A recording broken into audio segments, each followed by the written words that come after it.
தொடர்ந்து திராவிட முன்னேற்ற கழகம் நீட் என்ற ஒன்று கொண்டு வரப்பட்ட காலத்திலிருந்து நீட் என்பது மாணவர்களுக்கு எதிரான ஒன்று, வாய்ப்பு வசதிகள் இல்லாத மாணவர்களுக்கு எதிரானது, கிராமப்புறங்களில் இருக்கக்கூடிய மாணவர்களுக்கு எதிரானது நீட், மாணவர்களுடைய கனவுகளை சிதைக்கக்கூடியது நீட் அப்படின்னு அதை தொடர்ந்து எதிர்த்து கொண்டிருக்கிறோம்.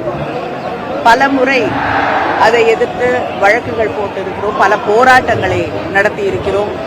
அது மட்டும் இல்லாமல் திராவிட முன்னேற்ற கழகம் ஆட்சி பொறுப்பிலே இருந்த காலகட்டத்திலே அதற்கு எதிராக சட்டமன்றத்திலே சட்டம் நிறைவேற்றப்பட்டு, ஆனால் வழக்கம் போல கவர்னர் அதில் கையெழுத்து போடாமல் இப்பொழுது குடியரசுத் தலைவர் வரை அது வந்து அவரும் கையெழுத்து போடாமல் சட்டமாக மாறாத ஒரு நிலை இருக்கிறது. அதை எதிர்த்து உச்சநீதிமன்றத்திலே திராவிட முன்னேற்ற கழகம் வழக்கு தொடுத்திருக்கிறது. அதனால தொடர்ந்து நீட்டுக்கு எதிரான போராட்டம் என்பது திராவிட முன்னேற்ற கழகத்திற்கு புதிதான ஒன்று இல்லை. இன்று நாடு முழுவதும் இருக்கக்கூடிய இளைஞர்கள் நீட் எவ்வளவு அவர்களுக்கு எதிரான ஒன்று என்பதை புரிந்து கொண்டு போராடி கொண்டிருக்கிறார்கள். நமக்கு தெரிஞ்சவங்களே வந்து சில பேர் மெடிக்கல் காலேஜ் வச்சு நடத்துறாங்க. மெடிக்கல் காலேஜில் இந்த நீட் எக்ஸாம் வர்றதுக்கு முன்னாடி பார்த்தீங்கன்னா 200 ஸ்டூடெண்ட் ஃபர்ஸ்ட் இயர், ஒரு ஸ்டூடெண்ட்டுக்கு 2 கோடி ரூபா கேபிடேஷன் ஃபீஸ் வாங்கிட்டு இருந்தாங்க. அப்போனா 400 கோடி ரூபா, இன்னைக்கு வருஷம் ஆரம்பிச்சதுன்னா 400 கோடி ரூபா கேபிடேஷன் ஃபீஸ் மெடிக்கல் காலேஜ் ஓனருக்கு வந்துடும். அதுக்கப்புறம் ஒவ்வொரு ஸ்டூடெண்ட்டுக்கும் 25 லட்சம் ரூபா வந்து டியூஷன் ஃபீஸ் வாங்கிட்டு இருந்தாங்க. அப்படின்னா அது ஒரு 250 கோடி ரூபா டியூஷன் ஃபீஸ் மாத்திரம் வருஷம் வருஷம் வந்துடும். அப்போ அந்த நீட் இல்லைன்னா மொத்தம் 650 கோடி ரூபா ஒரு மெடிக்கல் காலேஜ் ஓனருக்கு பக்காவான வேட்டை. இது போக மற்ற ஃபீஸுகள்லாம் இருக்கு, அதை வச்சு சம்பளம் பிடிச்சி அதை நடத்திக்கலாம் காலேஜை. ஆனா இந்த 650 கோடி ரூபா சொலையா வரும், வருஷம் சொலையா அப்படியே வாழைப்பழம் சொல்ல மாதிரி 650 கோடி ரூபா ஒரு மெடிக்கல் காலேஜ் ஓனருக்கு வந்துட்டு இருந்தது. இப்போ இந்த நீட் வந்தனால என்ன ஆயிடுச்சு அப்படின்னு சொன்னோம்னா, இந்த மெடிக்கல் காலேஜ் ஓனர் அவர் பேத்தியா இருந்தா கூட சீட்டு கொடுக்க முடியாது. தயாநிதி மாறனே சொல்றான்ல, என் பொண்ணுக்கே சீட்டு கொடுக்க முடியலன்னு சொல்லிட்டு. ஏன்னா நீட் எக்ஸாமை வச்சு அரசாங்கமே ஃபில் பண்ணி தான் அனுப்போம், இந்த ஸ்டூடெண்ட் தான் அனுப்பணும்னு சொல்லி. உன் காலேஜ் பிரைவேட் காலேஜா இருந்தா கூட சீட்டை நீ கொடுக்க முடியாது. அப்ப அந்த 400 கோடி ரூபா கேபிடேஷன் ஃபீஸ் வாங்க முடியாதா? முடிஞ்ச கதை. அப்புறம் 25 லட்சம் ரூபா டியூஷன் ஃபீஸ் வாங்கிட்டு இருந்தான்ல தலைக்கு 1000 குழந்தைகளுக்கு, அதுவும் வாங்க முடியாது. ஏன்னா 5 லட்சம் ரூபா தான் நீ வந்து டியூஷன் ஃபீஸ் வாங்கணும்னு சட்டத்தை பட்டாப்புல மோடி. அப்ப அதுவும் போச்சா? அப்ப இந்த மெடிக்கல் காலேஜ் ஓனர்கள் எல்லாருமே கொந்தளிச்சுக்கிட்டு இருக்கிறான். 650 கோடி ரூபா இன்னைக்கு வருஷம் ஆரம்பிச்சா சொலையா சம்பாரிச்சுட்டு இருந்த மெடிக்கல் காலேஜ் ஓனருங்க காசு எல்லாம் போச்சேன்னு ரத்த கண்ணே வச்சுக்கிட்டு இருந்தான். ஒரு மெடிக்கல் காலேஜுக்கே இந்த மாதிரி மொத்தம் 400 மெடிக்கல் காலேஜ் இந்தியா ஃபுல்லா இருக்கு. 400 மெடிக்கல் காலேஜ்னா மொத்தம் எவ்வளவுங்க காசு? ஒரு மெடிக்கல் காலேஜுக்கு வருஷம் ஆரம்பிச்சதுன்னா 650 கோடி ரூபா வருமானம் இருக்குது, கருப்பு பணம். சரியா சொலையா? இப்ப ஒரு மெடிக்கல் காலேஜுக்கு 650 கோடி ரூபா வருமானம் அப்படின்னா 400 medical college private medical college இருக்கு. 400 மெடிக்கல் காலேஜுக்கு எத்தனைப்பா? எப்பா கால்குலேட் போடுங்கப்பா. 2,60,000 கோடி. 2,60,000 கோடி ஒரு வருஷத்துக்கு ஒரு எல்லா மெடிக்கல் காலேஜ் ஓனர்களுக்கும் கிடைக்கக்கூடிய லாபம். அப்ப இந்த 10 வருஷமா இந்த மோடி பண்ணனால எத்தனை லட்சம் கோடி ரூபா நஷ்டம் தம்பி இந்த மெடிக்கல் காலேஜ் ஓனர்களுக்கு? 20 லட்சம் கோடி ரூபாய்க்கு மேல. அப்ப 20 லட்சம் கோடி ரூபாய்க்கு மேல நஷ்டப்பட்டுட்டு இவங்க எல்லாம் சும்மா இருப்பானுங்களா? முக்காவாசி பாத்தீங்கன்னா இந்த மெடிக்கல் காலேஜ் நடத்துறவன் எல்லாம் பாத்தீங்கன்னா அரசு குடும்பத்தை சார்ந்தவனுங்க தான். இந்த நாடு பாத்தீங்கன்னா ஒவ்வொரு ஸ்டேட்டுக்கும் ஒரு 2 குடும்பம் இருக்கும். அந்த குடும்பம் தான் அந்த ஸ்டேட்டையே கண்ட்ரோல் பண்ணும். இப்ப தமிழ்நாடு எடுத்தீங்கன்னா இப்ப திமுக குடும்பம் ஒண்ணு இருக்குல்ல, மொத்தமா பாத்தீங்கன்னா இந்த ராஜீவ் காந்தி குடும்பம் ஒண்ணு இருக்கு பாருங்க, காந்தி குடும்பம்னு ஒண்ணு இருக்கு.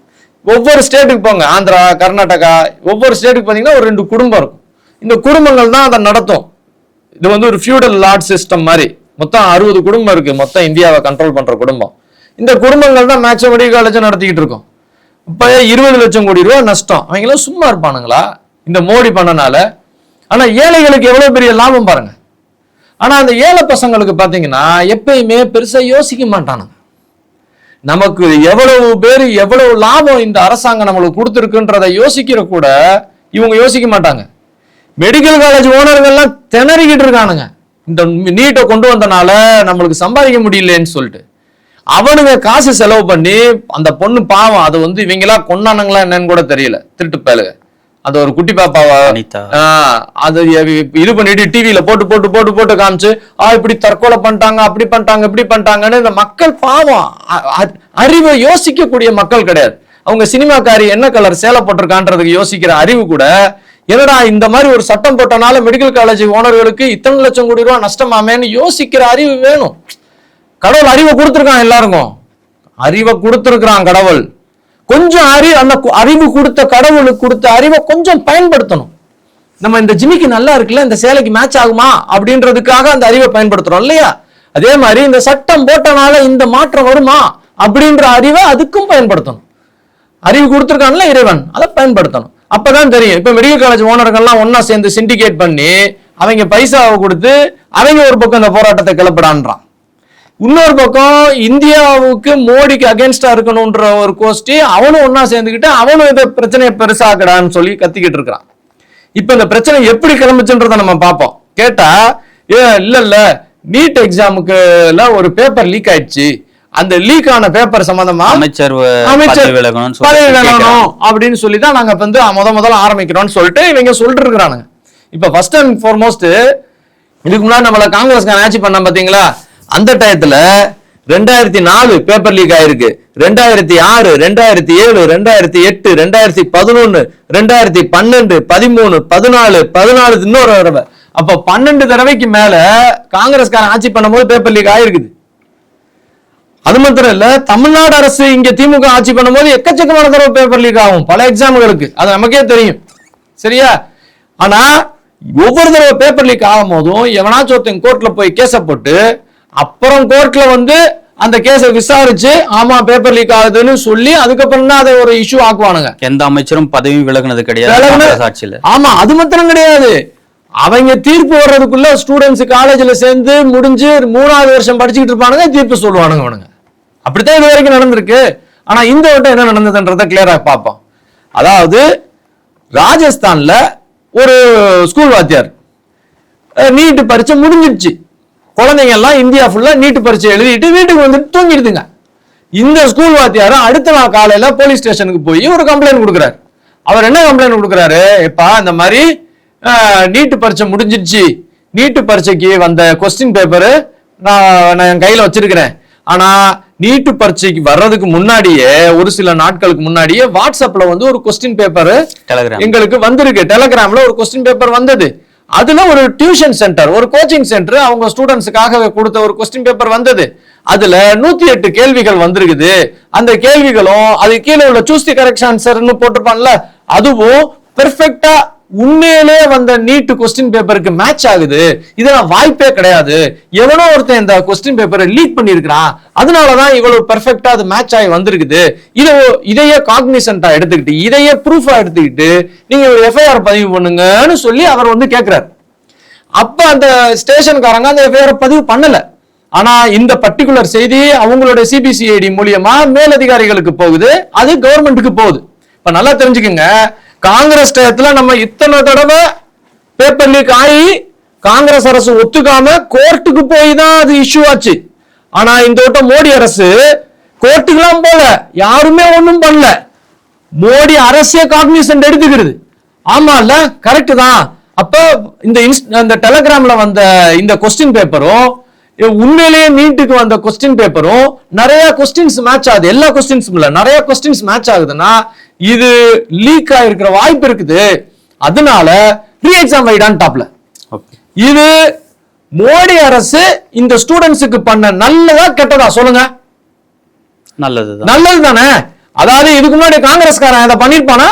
காங்கிரஸ்காரனோ திமுக காரனோ இருந்தா அப்படிலாம் ஒண்ணுமே நடக்கலங்க. நீங்க கோர்ட்ல போய் பாருங்க, கோர்ட்ல தீர்ப்பு வரும்போது பாப்போம்னு சொல்லிருப்பானா இல்லையா திட்டுப்ப.